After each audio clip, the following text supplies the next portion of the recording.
Hello, Millings TV fan. Kamusta po sila? This is Willa, your tune into Millings TV. Tayo po ay busy ngayon. Tayo po ay naririnig ninyo yung ating sound ng ating laundry machine. At tayo po ay happy at tayo po ay dumating na sa wakas ang ating item.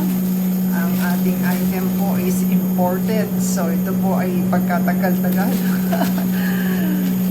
Ating pong i-check kung ano status ng ating items at ito po is ang tagal nating hinintay dahil abroad po ito. So ito po ay sa store ng full FU billion ng ating store. Ang price po niya is 220 pero binayaran lang natin siya na 209 kasi may free shipping po at saka may coins po tayo na less. So 220 naging 209. So ating pong i-check dahil imported po ito galing sa abroad. Ang tagal po niya bago dumating, di ba?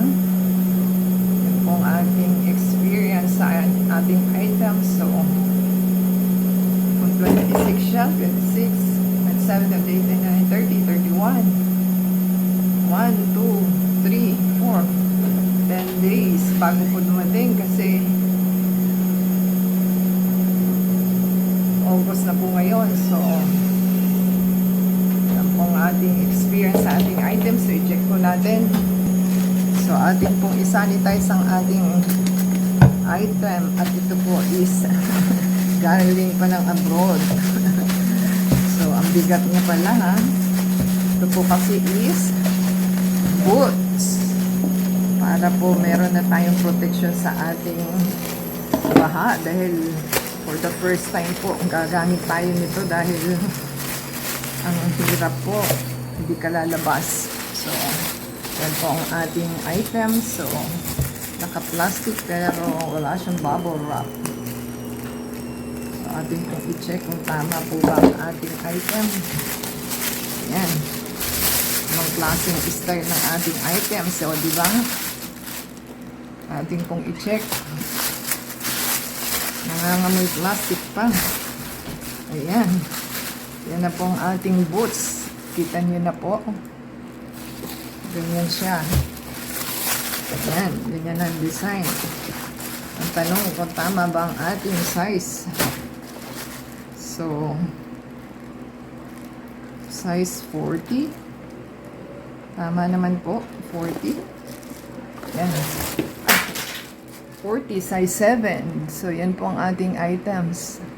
So, yung size 40 po is maganda ang ating swelas kasi makapal siya. Kaya lang may amoy plastic. Parang nakasuot ka lang ng, ng shoes. So, yung 40 po sa men's ata is size 7. So, yan po ang ating i-check kung tama po ba. So, ating pong isusuot kung kakasya po ba o hindi. Wala ho siyang pangkalso dito ng ng kanyang para hindi siya ma-deform. So first time po natin gagamit ng boots. Ayan. Malaki ha. So tama lang naman po siya sa sa tawag nun. Tama lang siya sa fit natin at fit naman siya. So, happy po tayo sa ating purchase at dumating naman po ng tamang size at saka ng ating design. At the same time, okay naman po yung swelas niya. Alam mo talagang mukhang matibay naman po siya kasi hindi siya yung makunat-kunat pala siya. Hindi siya talagang matigas ang bibigay po at ayon sa paa mo kasi malambot siya.